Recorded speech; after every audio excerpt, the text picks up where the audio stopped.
Twinkle, twinkle, little star, how I wonder what you are. Up above the world so high, like a diamond in the sky. Ang linya na ito ay magpapaalala sa iyo tungkol sa iyong pagkabata.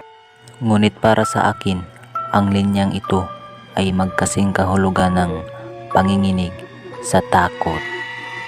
Ako si Eric. 10 ako nang nangyari ito. 28 na ako ngayon. Ako ay nagkaroon ng maliit na kapatid na si Nani. Ngunit siya ay namatay. O baka hindi. Tama ang narinig nyo. Hindi namin alam kung anong nangyari sa kanya. Noong ako'y 10 taon, mas bata naman siya sa akin ng 5 taon. Itong lahat nagsimula nung siya ay 5 taon. Pumasok siya sa kindergarten kung saan natutunan niya ang kantang ito. Kinanta niya ito sa kanyang malambing na boses. Kinanta niya ito ng maganda at sinabayan ko siya. Sa ika-6 na kaarawan ni Nani ay gusto niyang pumunta sa malapit na park kasama ang mga kaibigan niya. Pinagbigyan ng magulang ko kaya nagpunta silang lahat sa park. At nang nakauwi si Nani sa bahay ay gabi na. Ngunit wala sa kanyang mga kaibigan ang sumama sa kanya. Baka siguro napagod ang mga kaibigan niya kaya hindi na sila pumunta sa bahay.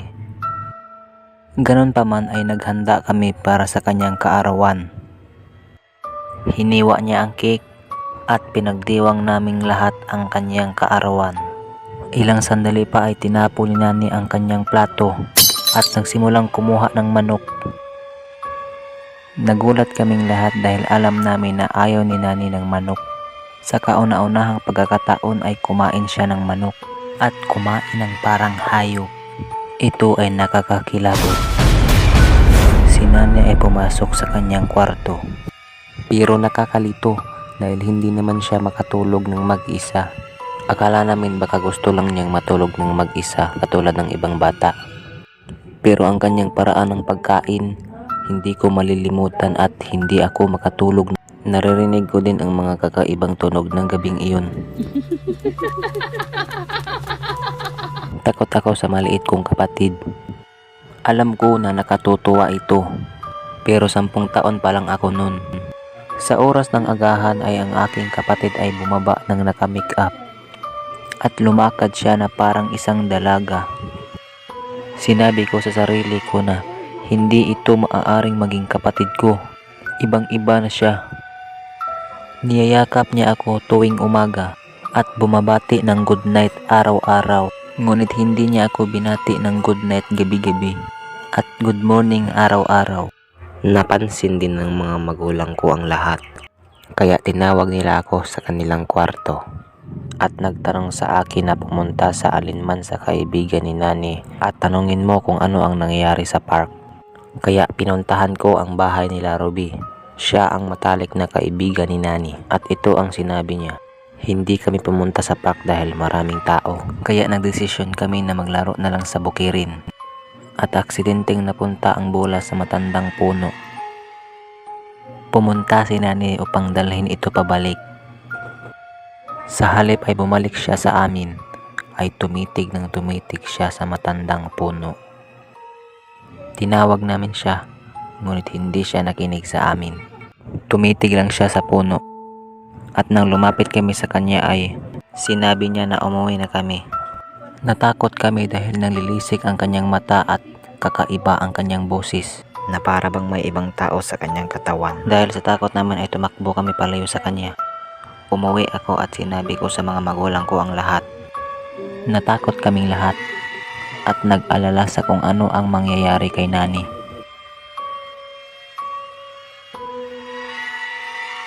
Lumipas ang 2 taon ay naging normal na ang kilos ni Nani. Akala naming lahat ay umalis na ang espiritu sa kanyang katawan.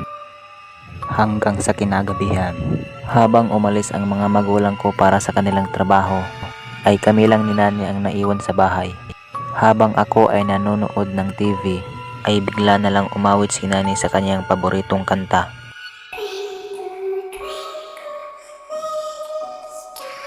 Takot na takot ako kaya kinuha ko ang cellphone ko at tinawagan ko ang mga magulang ko. Hindi sila sumagot at nagpatuloy pa rin ang pagkanta ni Nani.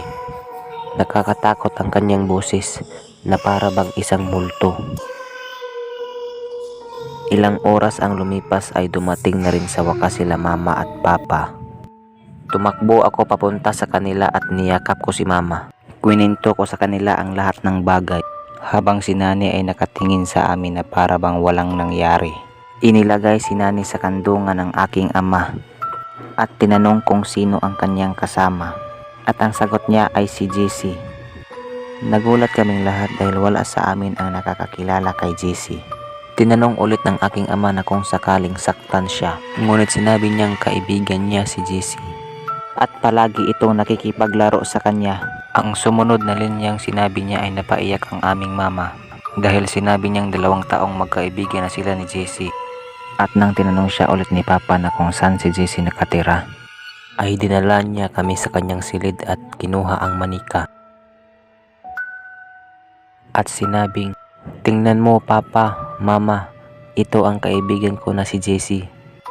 Nakita ko siya habang naglalaro kami sa bukirin. At itinago ko siya dahil hindi siya maganda. Lumipat kami ng bahay at sinunog din namin ang manika. Walang nangyari sa loob ng 2 taon. Ang espiritong nagmumulto sa kapatid ko ay batang babae na nagngangalang JC. Si JC ay mag-isa na lang sa buhay. Lumaya siya dahil palagi siyang kinukutya ng kanyang pamilya at sinasabihan ng pabigat. Isang araw, sawang-sawa na siya sa kanyang buhay, kaya isinabit niya ang kanyang sarili sa puno. Inisip naming lahat na ang lahat ng problema namin ay natapos na matapos naming sunugin ang manika. Ngunit hindi pala, dahil lumipas na naman ang ilang buwan, ay nagsimula na naman kaming nakarinig ng iba't ibang tunog galing kay Nani. Ginising ko ang mga magulang ko bawat oras. Ngunit kapag sinuri namin siya ay mahimbing naman itong natutulog. Ang aking mga magulang ay labis nang nag-aalala sa kanya. Hindi ako makatulog ng mag-isa sa aking kwarto. Siguradong nakabalik na naman si JC sa aming buhay. Isang araw, nagdala si Papa ng regalo para sa amin. Isang cute na tota para sa akin at isang aquarium na may goldfish para kay Nani. Masayang masaya kaming dalawa ni Nani sa binigay ni Papa. Masaya akong natulog kasama ang tota ko hanggang sa kinaumagahan. Habang ako ay naglalakad ay nakita ko ang tota ko na wala ng buhay. At pagkakita ko sa aquarium ni Nani ay punong-puno na ito ng dugo at wala ng isda. Labis ang aking kalungkutan. Alam naman natin na kung sino ang gumawa nito. Malapit na ang ika-10 kaarawan ni Nani. Pero siya ay nanghihina. Hindi namin malaman kung bakit. Nag-aalala na kami. Kaya napagpasyahan ni Mama na bukas rin ay dadalhin si Nani sa simbahan. Habang nag-uusap sila Mama at Papa, ay bigla na lang may malalim at malakas na sigaw galing kay Nani.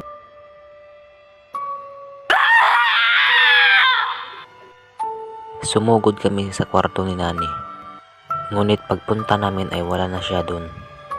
Hindi namin alam kung nasan siya. Tumawag kami ng pulis at kwininto namin ang lahat ng nangyari. Inimbestigahan ng pulis ang posibleng daanan ng bata, ngunit walang kahit anong pagkasira ang nangyari. Humingi ang pulis ng picture ni Nani at ibinigay ni Mama ang picture ni Nani sa pulis.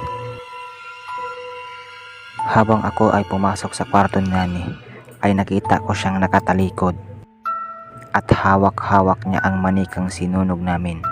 Buo na ito. Tinawag ko sila Mama at pagpunta namin sa kanyang kwarto ay wala na ito. Lumipas na ang ilang linggo. Hindi pa rin namin nahahanap si Nani, pero hindi kami nawawala ng pag-asa na bumalik siya sa amin. Alam niyo kung bakit ko to isinishare sa inyo.